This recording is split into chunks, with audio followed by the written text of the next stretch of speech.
Hey everyone, so we have some more signings to talk about today.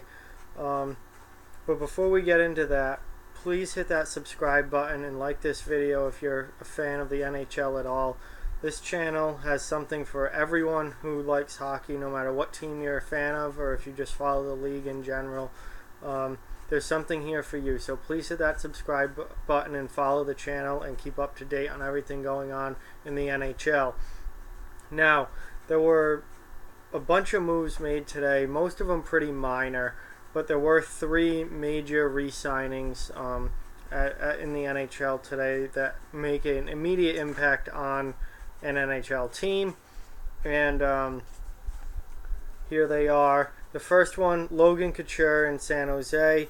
He signed a massive contract extension with the Sharks today. 8 years, $8 million per year.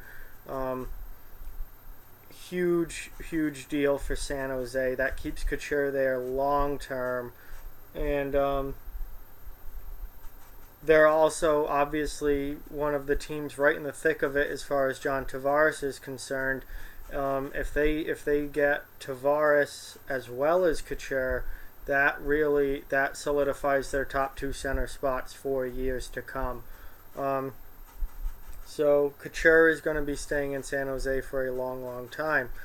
Is he worth $8 million a year? That is a difficult question to answer.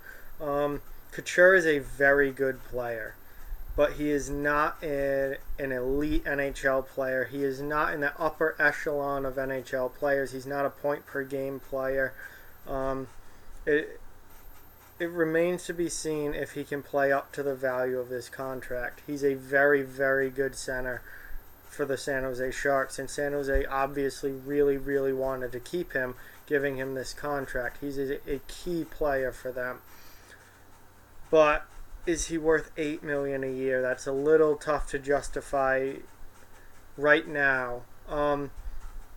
That's not to say he can't play up to this contract and be worth it in the future. And it may not all be about point totals either. He could be worth it to San Jose, just being a guy who's been there for a long time, is a good guy in the locker room, and is a quality player for the team. So maybe for San Jose, keeping him was worth the $8 million a year.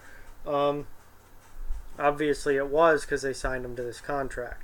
So Couture signs a huge deal. I'm just interested to see how this plays out as far as the next few years. What do his point totals look like, and how, does this end up being a good contract, or does this end up being a mistake by the Sharks, who obviously are in the thick of it with Tavares and also just signed Evander Kane to a long-term, high-money contract. So big things going on in San Jose as far as keeping players and trying to bring new players in. They know that now is, they're in the thick of it now as far as if they're ever going to win a Stanley Cup, or at least in the relatively recent, near future. They need to do it now. Nicholas Hjalmarsson staying in Arizona. He signed a 2-year extension worth $5 million per year. Another, it's a solid move for Arizona. He is not a superstar defenseman or anything like that, but he's a very solid defensive defenseman. Good, sturdy force on the back end, and he helps the Coyotes a lot. And I don't think anyone in Arizona had the year that they wanted last year. And that was his first year with the Coyotes, and he obviously wants to be better than what he was last year. And I think the Coyotes as a team will improve, and I assume that Hjalmarsson will improve as well. He's a solid defenseman, so this is a solid move by Arizona. And lastly, as I mentioned in my video yesterday, Ryan Reeves was returning to Vegas. We just didn't have a contract done, a year or dollar amount. Signed a 2-year deal with Vegas today worth $2.775 million per year. That is an interesting contract to say the least, but it's Vegas. Now, when you look at a fourth-line player like Ryan Reeves, he is somebody who's going to give you, maybe 10 points on the year. He's obviously a really physical player, probably the best fighter in the league. even though he doesn't fight that much anymore because he doesn't have people to fight. No one else wants to fight him. He's a very effective fourth liner. That's why I don't get why people hate on Ryan Reeves so much. They're like, get him out of the league or he doesn't belong here. You obviously don't understand hockey very well if you don't realize how good of a fourth liner he is. He's extremely effective at what he does. He's incredibly physical. He forechecks hard. He can skate really well for somebody his size, and he will beat up anybody in the league that he wants to. So, having Ryan Reeves on the team is very good for Vegas. The 2.775 salary is just ridiculous, though, for a fourth line player. And if this was any other team, I would be like, are you out of your mind? Are you kidding me? Almost $3 million a year for a fourth line goon who's going to give you 10 points. But I'm not doing that with Vegas because Vegas has so much cap space. Vegas is nowhere near cap trouble. They've got plenty of money to play with. Even when they make this Erik Karlsson and Bobby Ryan deal with Ottawa, which could happen as soon as tomorrow, they're going to be fine salary cap-wise. That's not an issue for them.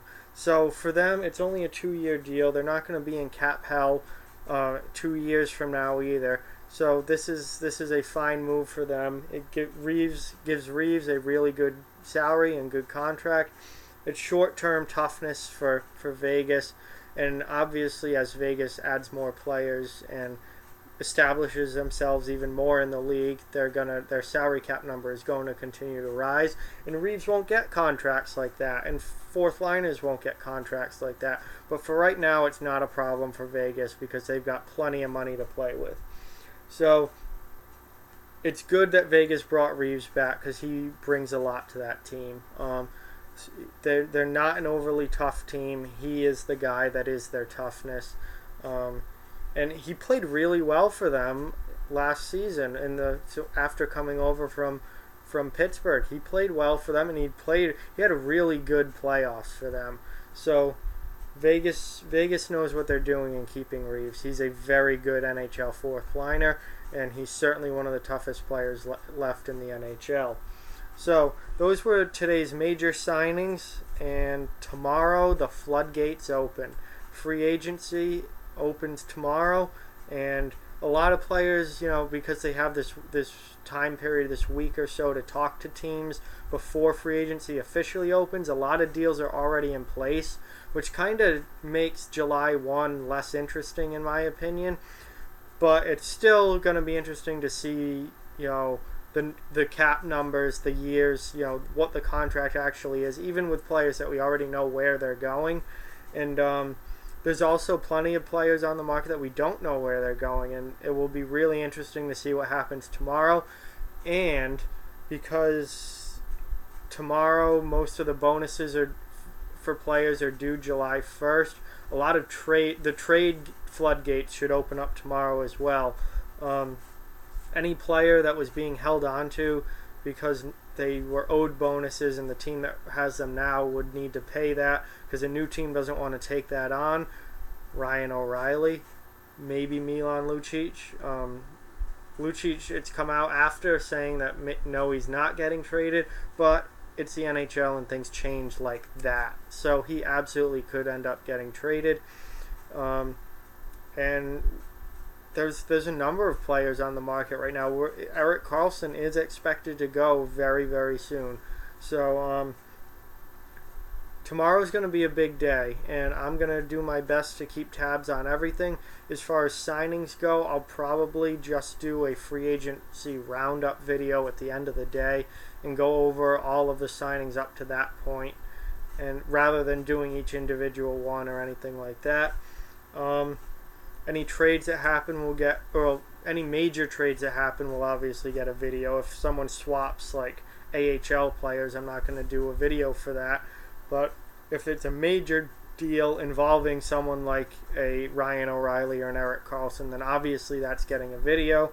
And I'm just going to try and keep tabs on everything as best I can. So make sure you're subscribed to the channel. and be on the lookout for new videos tomorrow. Thank you guys so much for watching. Like, comment, share, subscribe, follow on social media. Check out offthewallhockey.com. All those links are in the description below. Keep spreading the word about this channel. Added a few more subscribers yesterday and today. Just keep this thing growing. Thank you guys again so much for watching, and talk to you soon.